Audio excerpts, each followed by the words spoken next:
नमस्कार दोस्तों, secondary maths में आपका एक बार फिर से स्वागत है। तो आज की वीडियो में हम नए टॉपिक के बारे में डिस्कस करेंगे। जो तीसरा टॉपिक है हमारा वो है एलसीएम। तो एलसीएम का मतलब क्या होता है कि लिस्ट कॉमन मल्टीपल, यानी कि लघुत्तम समापवर्तक, और इसको शॉर्ट में क्या बोलते हैं, लेस है।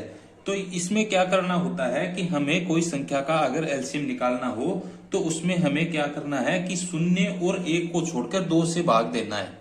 यानी कि शून्य और एक को छोड़कर दो से भाग देना शुरू करना है। फिर दो, फिर तीन, फिर चार, फिर पांच, ऐसे करके हमें संख्याओं का भाग देना है।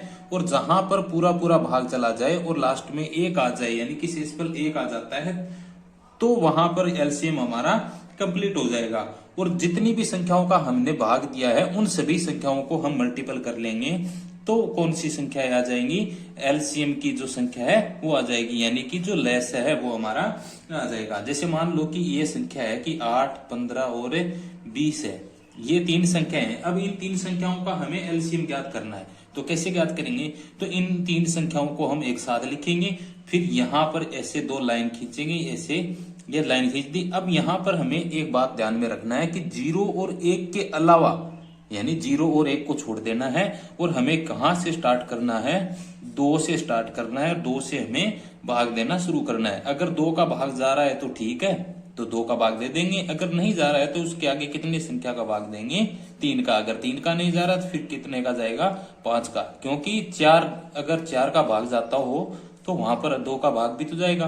तो 4 का नहीं देके वहां पर कितने का देंगे, 5 का भाग देंगे। फिर कितने का जाएगा, फिर 7 का। ठीक है, तो यहां पर पहले हम ट्राई करेंगे। 2 का भाग जाता है क्या, 2 का भाग इसमें जाएगा और इसमें जाएगा। ठीक है, इसमें 2 का भाग नहीं जा रहा है, तो यहां पर हमें 2 का भाग देना है, वो लिखेंगे यहां पर। तो 2 का भाग देंगे तो इसमें कितनी बार 2 का भाग जाएगा, 4 बार। और इसमें 2 का भाग नहीं जा रहा तो ये लिखेंगे सेम टू सेम। और यहां पर कितनी बार जाएगा, 10 बार। तो यहां पर फिर से लाइन बना देंगे इससे। फिर से अगर हमें देखना है कि 2 का भाग जा रहा है तो 2 का भाग ही देंगे। तो 2 का भाग इसमें जा रहा है, इसमें जा रहा है और इसमें नहीं जा रहा है, तो यहां पर 2 का भाग देंगे तो कितना आएगा, 2 आएगा। कोमा लगा देंगे। और फिर यहां पर ये 15 में भाग नहीं जा रहा है तो ये सेम टू सेम लिख देंगे।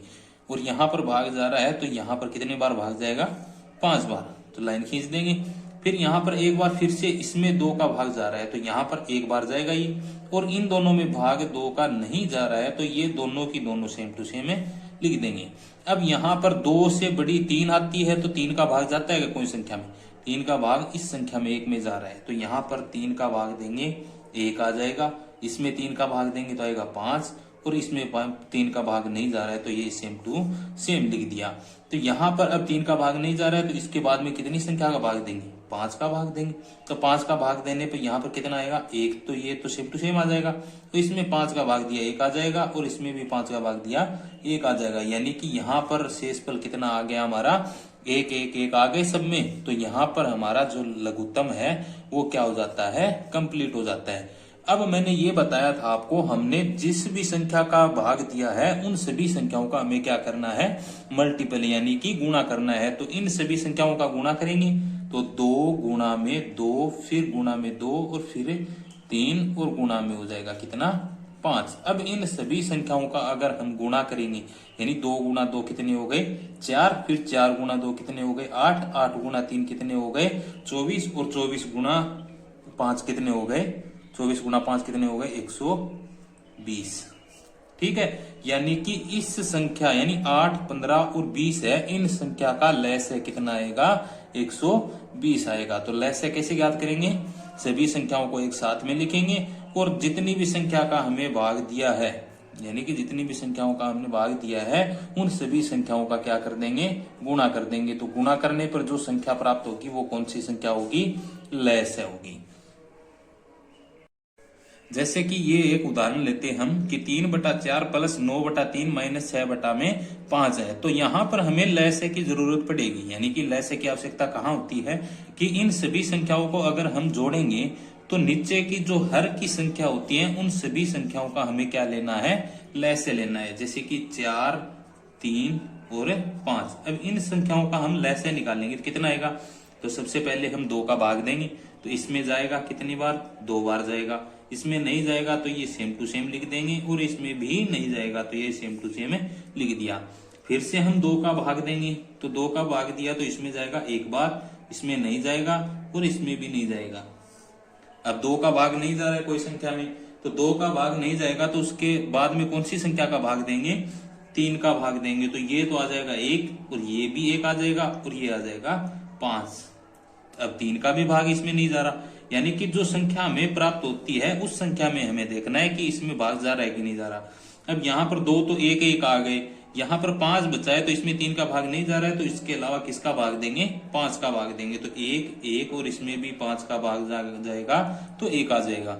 अब इसके बाद में मैंने ये बताया था कि उस जो भी संख्या का हमने भाग दिया है उन सभी संख्याओं का क्या करना है, गुणा करना है। तो गुणा किसका करेंगे, 2 गुणा 2, फिर गुणा में 3 और फिर गुणा में 5। तो यहाँ पर इन सभी संख्याओं का गुणा करते हैं तो कितना आता है, 2 गुणा 2 कितने हो गए, 4, 4 गुणा 3 कितने हो गए, 12, 12 और 12 गुणा 5 कितने हो गए, 60। यानी कि इन सभी संख्याओं का एलसीएम कितना आया, 60 आ जाएगा। तो यहाँ पर बट्टा में लिखेंगे 60 और इन सभी संख्याओं का हमें जो भिन्न संख्याओं का जोड़ है वैसे उस संक्रिया से हमें जोड़ करके ऊपर वाली संख्याएं लिख देनी है। अगर ये भिन्न संख्याओं का आपको जोड़ करना थोड़ा सा हार्ड लगता है तो इसका एक वीडियो आगे डिस्कस करेंगे हम, उसमें हमें ये जोड़ना सीखेंगे, घटाना और गुणा करना और भाग करना सीख लेंगे। तो ऐसे एलसीएम की हमें जरूरत पड़ती है, तो इस टॉपिक में हमें इतना ही सीखना है। अब इसका अगला टॉपिक है, वो टॉपिक है एचसीएफ। तो एचसीएफ का मतलब होता है कि हाईएस्ट कॉमन फैक्टर।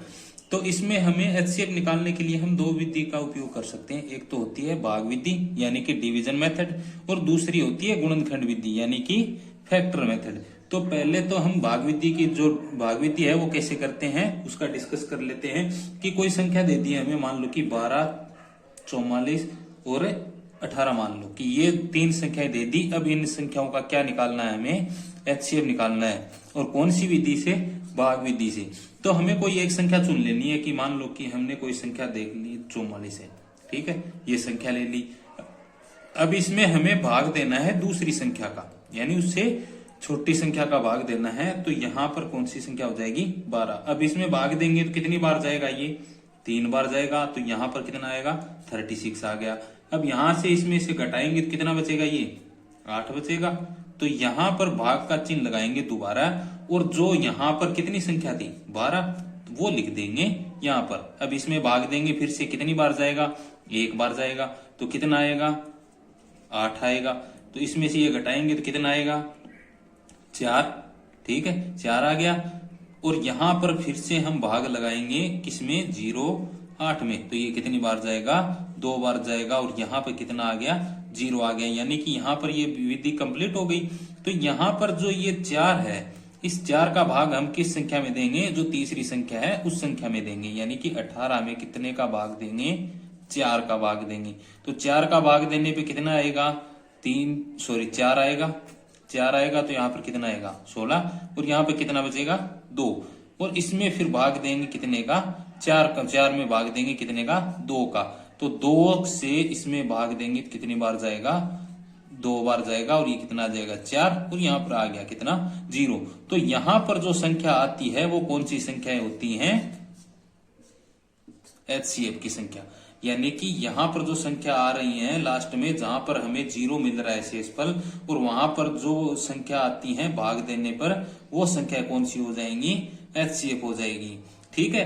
और गुणनखंड मेथड है, उसके बारे में हम जिक्र करेंगे। तो कैसे कि यानी कि 12, 44 और 18 है, इनका हमें गुणनखंड मेथड से क्या करना है, एचसीएफ निकालना है। तो कैसे निकालेंगे, तो इन सभी संख्याओं का यानी तीनों संख्याओं का अलग अलग हम एलसीएम निकाल लेंगे। तो जो पहले मैंने एलसीएम निकालना सिखाया था वैसे ही इस संख्या का एलसीएम निकालेंगे। तो यहाँ पर कितना आएगा, 2 का भाग देंगे 6 आ जाएगा, फिर 2 का भाग देंगे 3 आ जाएगा, फिर 3 का भाग देंगे 1 आ जाएगा। फिर ऐसे ही 44 का करेंगे तो यहाँ पर 2 का भाग देंगे कितना आएगा, 2 का भाग देने पे कितना आया, 22। फिर 2 का भाग देने पे कितना आया, 11। और फिर ये यहाँ पर 2 का भी नहीं जाएगा, 3 का भी नहीं, 4 का भी नहीं। यानी कि यहाँ पर 11 में 11 का ही भाग जाएगा, क्योंकि 11 एक अभाज्य संख्या है। तो 11 में 11 का भाग जाएगा तो यहाँ पे कितना जाएगा, 1 आ जाएगा। यानी ये भी कंप्लीट हो गया। इसके बाद में है 18। अभी इस 18 में 2 का भाग देंगे तो कितना आएगा, 9। फिर 3 का भाग देंगे कितना आएगा, 3। फिर 3 का भाग देंगे तो कितना आएगा, 1 आएगा। यानी कि इन सभी संख्याओं के गुणनखंड हम लिख लेंगे। यानी कि 12 का गुणनखंड है 2 गुणा 2 गुणा में 3, और फिर 44 का गुणनखंड है 2 गुणा में 2 गुणा में 11, और फिर 18 का गुणनखंड है 2 गुणा में 3 गुणा में 3। अब इनका हमें एचसीएफ निकालना है। एचसीएफ यानी हाईएस्ट कॉमन फैक्टर, कॉमन निकालना है हमें। जो भी हाईएस्ट कॉमन फैक्टर है उन सभी को हम निकाल लेंगे। तो यहाँ पर एक तो 2 कॉमन है, यानी कि इन तीनों में हमें एक कॉमन संख्या निकालनी है। इन तीनों में एक 2 कॉमन है, फिर बाद में इसमें 3 है, इसमें 3 नहीं है, इसमें 3 है, यानी कि इन तीनों में 3 कॉमन नहीं है। 11 इसमें 1 में है और इन दोनों में नहीं है। तो यानी कि कॉमन कौन सी संख्या है? एक 2 संख्या है। तो इनका एचसीएफ कितना आ जाएगा? 2 आ जाएगा। तो एचसीएफ निकालेंगे कैसे? इस संख्या से ऐसे निकालेंगे, यानी कि जो गुणनखंड विधि है उससे तो ऐसे निकालेंगे, और जो भाग विधि है उसको ऐसे सरल करेंगे। तो यहाँ पर हमें जो गुणनखंड मिल जाएगा, जो ये भाग विधि से हमने किया था, तो यहाँ पर जो संख्या मिली है वो कौन सी संख्या हो जाएगी? एचसीएफ की। और यहाँ पर जो कॉमन निकाल के हमने किया है वो कौन सा हो जाएगा? एचसीएफ की संख्या हो जाएगी। तो यहाँ पर आपका जो एचसीएफ का टॉपिक है वो कंप्लीट होता है। इसके बाद में हम अगला टॉपिक अगले वीडियो में डिस्कस करेंगे।